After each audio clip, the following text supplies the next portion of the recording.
are standing now is not just a castle, it's a time machine. The rock we are on dates from over 340 million years ago. It is the core of an ancient volcano and part of a massive volcanic complex which unleashed enormous forces, creating the Seven Hills of Edinburgh and shaping much of the landscape beyond. Arthur's Seat is what's left of the main part of the volcano, but ancient myths suggest an altogether different story for the origin of this landmark. A ferocious and greedy dragon circled the skies, terrifying everyone and eating everything it could find. Year after year, it terrorized the people, but in time, it grew so fat, slow and lazy that one day it settled on a nice spot and fell asleep, becoming the famous Hill and Crags. People have lived here for over 3,000 years. Pictish tribes left spearheads and mysterious objects. The Voltadini warriors traded with the Romans and named the place Dun Éden.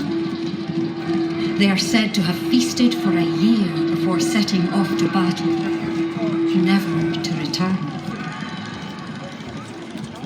In the Middle Ages, the Castle Crag became the home of royalty, and its tail became the Royal Mile.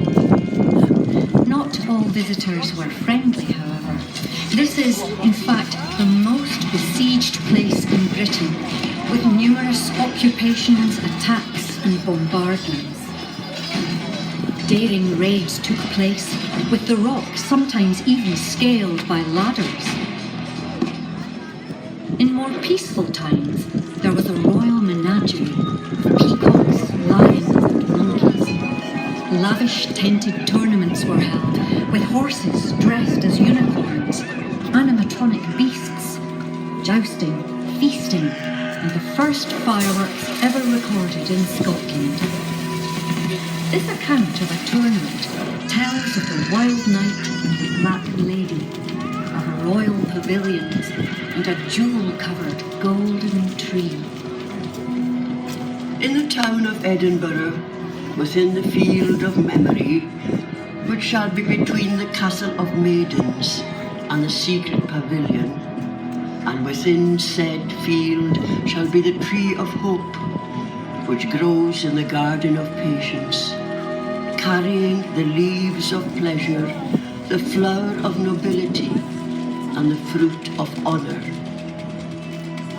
With the union of the Scottish and English crowns in 1603, the regalia, or honours of Scotland, were placed in an oak chest in a strong room, where they lay untouched for over a century, only to be uncovered again by the romantic novelist and latter-day spin doctor, Sir Walter Scott. The crown jewels became a symbolic centrepiece during the visit of King George IV to Edinburgh in 1822. The visit was stage-managed by Walter Scott, with much of what we think of today as Highland dress and Scottish ceremonial tradition invented for the occasion.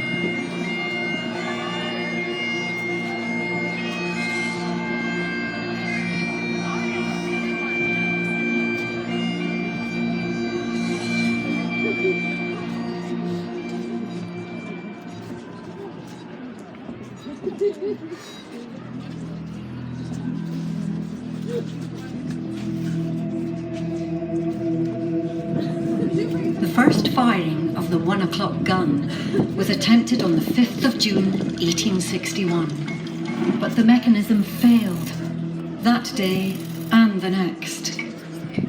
Third time lucky.